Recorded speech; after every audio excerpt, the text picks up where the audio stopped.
In 2021, Claire is on her way to Venus Town. Since it's getting late, she decides to stop at a motel for the night. There is nobody at the front desk, so Claire rings the bell, which has a sticker with 3 smiling faces next to it. Eventually, Shell shows up to assign her a room. Claire asks for directions to Venus Town, and Shelley tells her the kick-ass way, revealing she grew up there. Later, while Claire is resting, someone knocks on her door. A mysterious voice asks, "Is Pamela here?" So, Claire tells her she has the wrong room. After a few seconds, the same person knocks on the door again and repeats the question. A confused Claire looks through the peephole, but sees nothing, so she opens the door to check the hallway. There is nobody there either, so she goes back inside. While Claire is in the bathroom, the door is unlocked from the outside. Suddenly, she turns around and screams when she sees Pin-Up Girl. Moments later, Claire wakes up tied to a chair in a dark, nasty room, and she can't see well because she doesn't have her glasses. However, Dollface appears in front of her and puts her glasses back on. As Dollface touches Claire's hand and looks at her closely, Claire cries and wonders why she was chosen. Dollface simply says, "Because you are here," before stabbing her. Claire squirms for a few seconds before she dies. At the back of the room, Scarecrow and Pin-Up Girl celebrate another kill with a kiss. In the present, Maya has been escaping from the 3 killers and has managed to kill Pin-Up Girl, who turned out to be Shell. She hides behind a tree and watches a furious Scarecrow repeatedly hit something with his axe before picking up Shell. After the killers leave in a truck, Mia starts wandering through the forest alone. Moments later, Mia sees a police car on the road, so she immediately hides. Sheriff Rodar drives by and thankfully doesn't see her. After the car leaves, Maya keeps walking until she finds an old church. When she goes inside, she looks around and touches the piano only to be interrupted by Gregory. He is surprised to see she is still alive, and Maya looks for a way to escape, but he is blocking the only way out. Gregory fills 2 glasses with alcohol while telling Maya to relax because there are no masks here, confirming he is Scarecrow. He dedicates his drink to Shell and tells Maya to do the same for her boyfriend who was killed by the murdering trio earlier. Maya says she didn't mean to kill Shell, but Gregory doesn't believe her and kicks her out. So, Mia runs as fast as possible. Meanwhile, Rodar gets an urgent call from the station and learns that Maya has disappeared. He orders his men to look for her at the lake house where she had been staying with her boyfriend.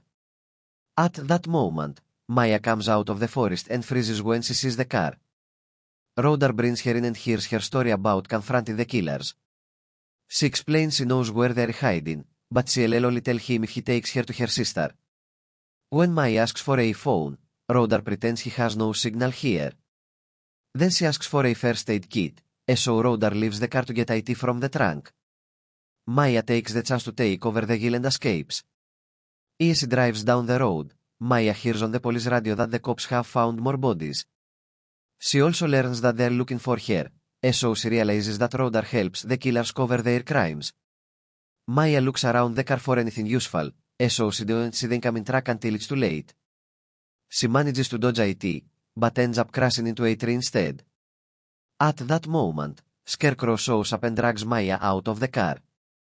She tries to fight back, but she isn't strong enough. Scarecrow throws her on the back of the truck and ties her up before the vehicle takes off. When Mia looks around, she finds Sitchen's body next to her.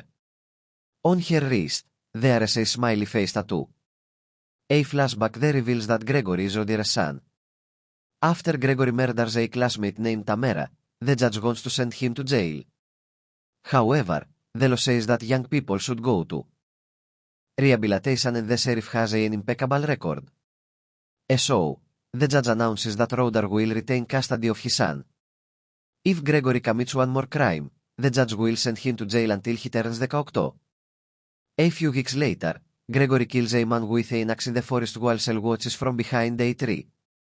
Then, she helps him cover the body with leaves. In the evening, Rodar finds the body and realizes that his son truly has a problem, but he doesn't want to lose him. Instead, he offers him a deal. Rodar will cover up all his murders, but Gregory won't kill anyone from their town, only tourists. In the present, Scarecrow and Dollface take Maya and Shell to their hideout. Scarecrow says his final goodbye to Sel before turning on the wood chipper, which grinds the body. Maya is disgusted by the sight of blood coming out of the machine and ends up crying. Then, Scarecrow hits Maya with the handle of his axe to knock her out. In the morning, Rhoda is having breakfast at the local diner when suddenly her sister Debbie arrives with her husband Howard and their bodyguard, Morcas. Howard shows everyone a picture of Maya and tells them that her boyfriend was murdered in this town a few days ago. So, the family wants to find her before the same happens to her. Everyone stays silent, so Debbie has to beg for any kind of information. A waitress tells her she met Maya when she ate there a few days ago, but everyone judges her for getting involved, so she doesn't say anything else. Later, while the waitress is on her break alone, Debbie approaches her to convince her to say more. The woman explains that people have been murdered in this town for years, but usually it doesn't happen to the locals. She tells Debbie that Rhoda knows everything that happens around here, so he'll have the necessary information. Meanwhile, Maya wakes up in pain and discovers that Scarecrow is tattooing the smiley face on her own skin. The mix of shock and pain knocks her out again. On the road outside the forest, DBB's group is following Rhoda, who soon makes it to the morgue. Deputy Tommy shows him the 3 bodies he found at the lake house and confirms they're all locals. Tommy knows that Gregory did it because he has always helped Rhoda, but the no locals rule has been broken, so he wants to call the state police. Suddenly, Rhoda grabs a medical drill and stabs Tommy's head to kill him. Afterward, Rhoda puts Tommy's body in a bag and drags it to his car while DBB's group still watches him. Sometime later, Maya wakes up and is startled by a Scarecrow, who retrieves Pin-Up Girl's mask from a desk. Then, he grabs Maya, who tries to fight back to no avail. Scarecrow forces her to wear the mask and gently caresses her hair before kissing her. Maya kicks him and takes off the mask. So Scarecrow leaves the room and locks the door. In the evening, Scarecrow and Dollface drag Mia to the truck and force her to wear the mask again, clearly wanting her to become the new Pin-Up Girl. Another flashback shows that 12 years ago, Sel and Gregory as teenagers looking for their next victims at a gas station. Sel is hungry, so she enters the store to get some snacks. AGU soon approaches her and starts hitting on her, only to be interrupted by his furious girlfriend. While the couple argues, Sel goes back to Gregory and tells him what happened. The couple comes out and they're still arguing. So, Gregory says he likes them. At the motel, Gregory and Sel pull out their knives and knock on the service room as they ask about Tamara. Since nobody answers, they decide to break in, only to discover that the girl has already killed her boyfriend. Silly and Gregory share a look before Sel offers some snacks to invite the girl to join their murder group. In the present, the truck stops near the gas station and the trio watches various people come and go. When Dollface and Scarecrow finally see a couple they like, they follow them to the motel. Dollface tells Mia to knock 3 times. So Maya does that before Dollface asks about Tamara. The couple tells them. They have their own room, so they repeat the process. When the couple says no again, Scarecrow breaks down the door and throws the woman against the wall before hitting the GY, knocking them both out. Minutes later, the couple has been tied up and the woman cries as she begs for mercy. Scarecrow looks closely at them before bringing Maya forward. He removes her ropes and tells her to kill one of the tourists. Maya refuses and steps back, so Scarecrow pushes her away before killing the man while the girlfriend watches. The GY dies pretty quickly, but Scarecrow keeps hitting the body over and over. Then Maya takes the chance to take Dollface's blade and stabs her with it. When Dollface collapses, Maya repeatedly pounds her head on the ground to kill her. This leaves her in shock. Scarecrow admires Maya's job before moving her toward the crying woman, asking her to kill her, too. Since Mia still refuses to hurt an innocent civilian, Scarecrow guides her hand and forces her to stab their hostage.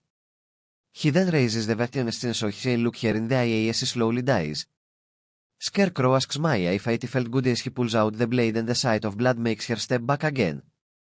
Afterward, the duo leaves the truck. At that moment, Radar calls Gregory to tell him that his family has been following him, so he'll lead them to the sawmill. He drives around until he finds a good spot to hide the car and turns off the lights.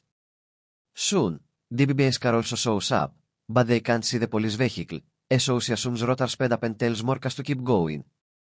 Eventually, The group finds a trailer, and Morcas immediately becomes suspicious because Rodion is present there.